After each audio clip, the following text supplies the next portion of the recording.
Finance Committee to order. Adoption of the agenda. Entertain a motion. I'll second. I'll make the motion. Okay. Motion and second to adopt the agenda as presented. All those in favor signify by saying aye. Aye. Opposed? Motion carries. Approval of the April 12th, 2022 meeting minutes. Again, I'll entertain a motion to approve those minutes. I so move. I'll second it. Motion is second to approve the minutes of the Finance Committee from April 12th, 2022. All those in favor signify by saying aye. Aye. Aye. Motion carries. Financial report, Joe? Okay, you've got a copy of the information, but I'll just review it as we normally do. In the checking account, Tomahawk Community Bank, there's currently $351,760.30. Savings account, Community Bank, $21,442.19. In the pooled fund, again, that's where the district gets its best investment dollars. The balance currently is $13,346,109.29.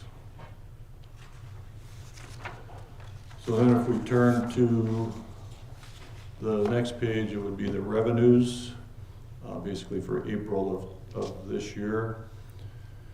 Looking at Fund 10, just a couple things I'll point out is,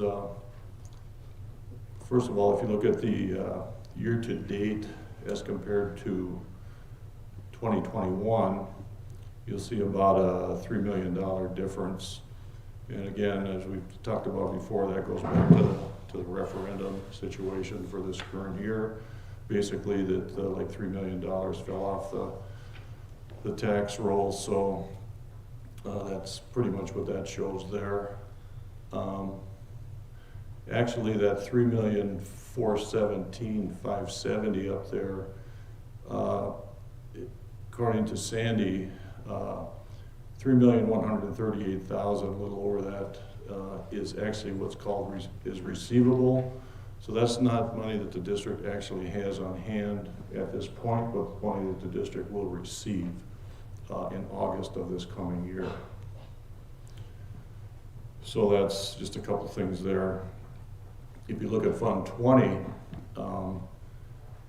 again, looking at the year-to-date, 21-22 to year 2021, you'll see quite a difference there in year-to-date revenue, and that has to do with Fund 20, I believe, was shifted over there, the extracurricular type funds, and that was not the case in 2021. That was due to an accounting change. So that's why there's a significant difference there. Fund 50, you will see that the year-to-date revenues for 21-22 are $767,809 as compared to $499,680 in 2021. So the revenues for this year are significantly higher, but when we look at the expenses on the other side, you'll see that the expenses are also higher. But overall, the district is going to end up having a significant amount as a result of this year's budget being put into the district's food service fund balance at the end of the year. Then if we turn to expenditures, which would be the next page,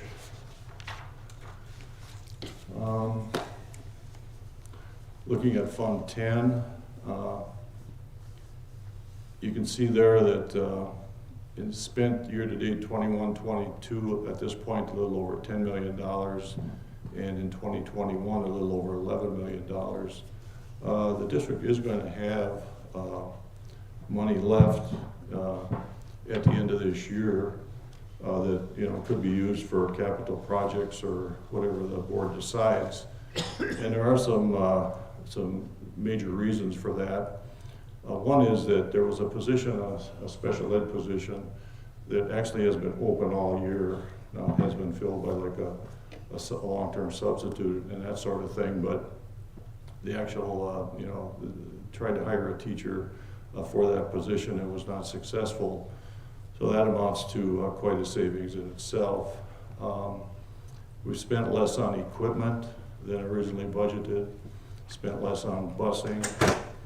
Staff travel is considerably less, and some of that is still due to COVID because especially at the beginning of the year, people weren't going to workshops and meetings and things like is normal.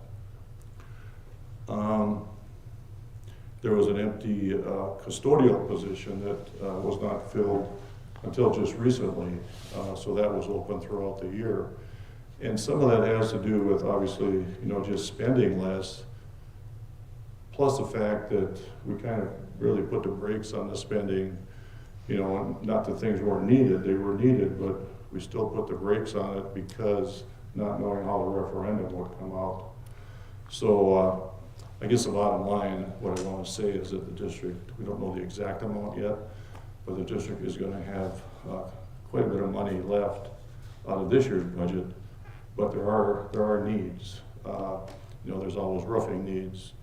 I know Arlen has a boiler on his list of things that need to be replaced. There's another thing, major bleachers in the high school gym. They've been talking about it, and my understanding is replacing them for a couple years or more. And it's a liability concern. So there's major things that need to be done here that hopefully the district can then go forward with those things because these funds will be available.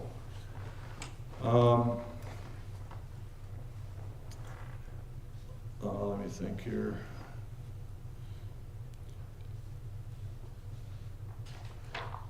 I guess looking at the food service fund here again on the expenditure side, you will see that we spent year-to-date in 21-22 $648,894 as compared to $471,534 last year as of this time.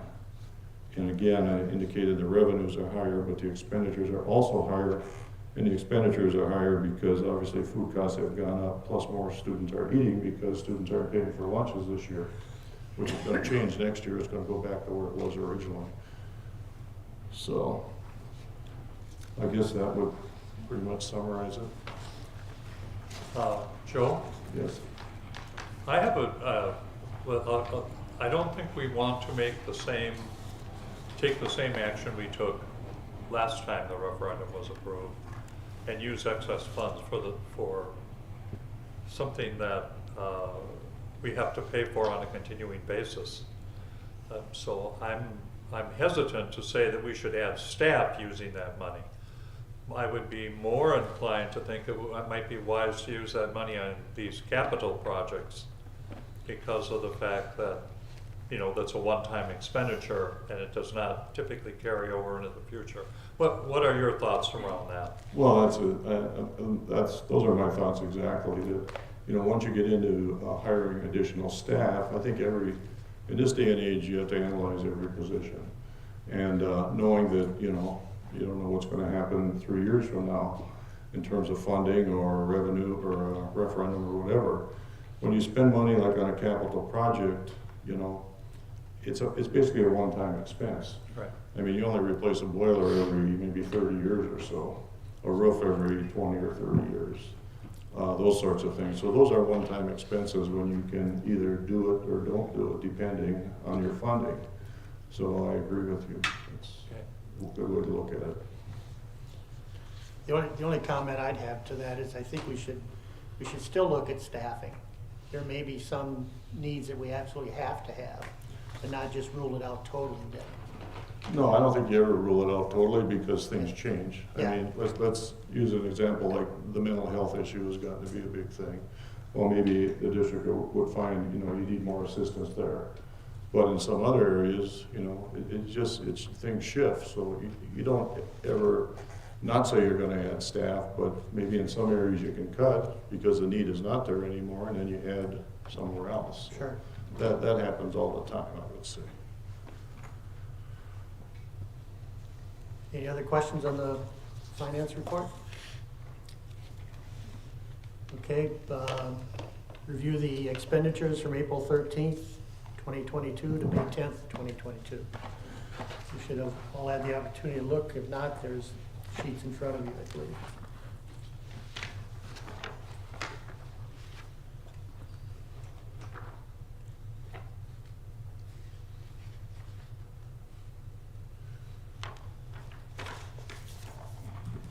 There's just maybe a couple Sure. I could point out here. Okay, on the bottom of, it would be page 3, there's a payment of a little over $16,000 to the city of Tomahawk. That's for the resource officer. Again, that's an employee that's employed by the city, but then the school district reimburses the city for that particular position. And we do not reimburse over the summer, correct, for that position? Correct. Or do we pay it on a 12-month basis for a 9-month, you know what I'm saying? Yeah, and I don't know the answer to that. I know he obviously doesn't work here during the summer, but I'm not sure how the payment is spread out. Okay. I'd have to ask Sandy about that one. On the, I believe it's page 4, about in the middle, number 51959. The district, through a grant, had obtained funds to put in a new CNC machine in the woods area. And of course then, work had to be done to wire it and stuff like that. So that's the cost, that $3,950 is the cost for the wiring for that CNC machine. If you ever get a chance to go in there and look at it, it's pretty nice. I'm sure it'll be well used.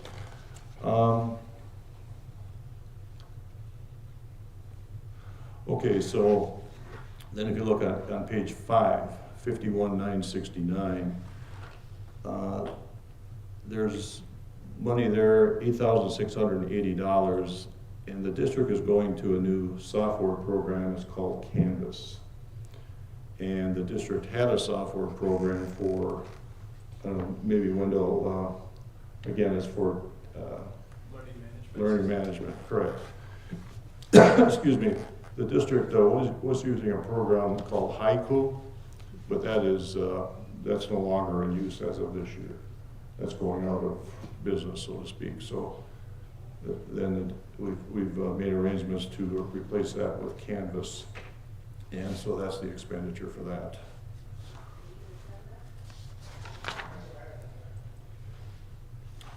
On page 6, I believe it is. Yes, 6. It's 51,984. When we had a lot of rain earlier in the spring, it washed out a culvert up the driveway here. And so that was replaced and repaired. So that was a cost of $3,299. Just below that, 51,988. That's the cost of Neola. That's the cost of one update, $728. I believe there's 2 updates per year. So that would take care of that.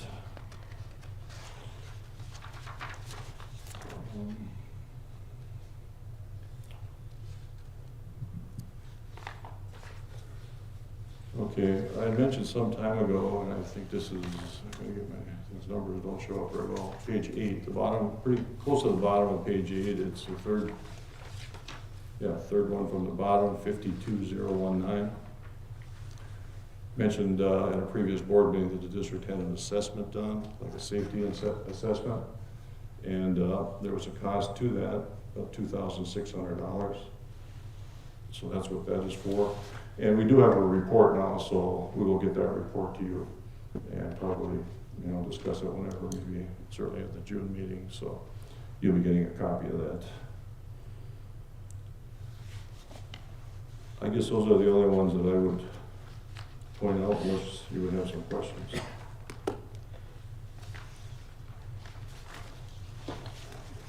Any questions on any of the items?